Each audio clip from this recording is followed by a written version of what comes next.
What happens when you bomb the refineries of one of the world's largest oil producers and the system barely flinches? In recent months, Ukraine has launched dozens of drone attacks against refineries, depots, and pipelines inside Russia, trying to cut off the main source of funding for the war and strike at the heart of the Russian energy system.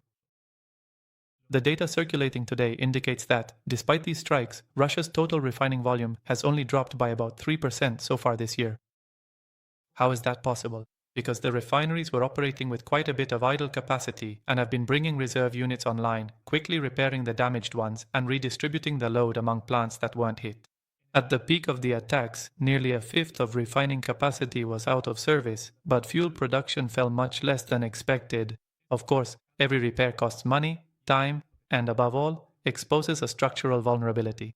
In addition, the sanctions make it harder to access Western spare parts and force the search for more expensive or lower quality alternatives.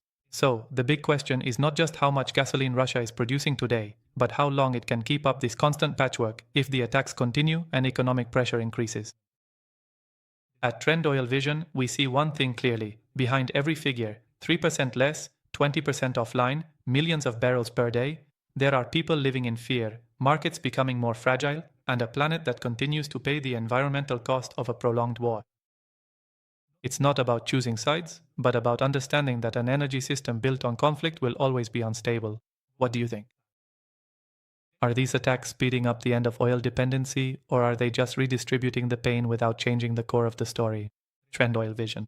Understand oil like a professional, but never forget the human impact behind every barrel.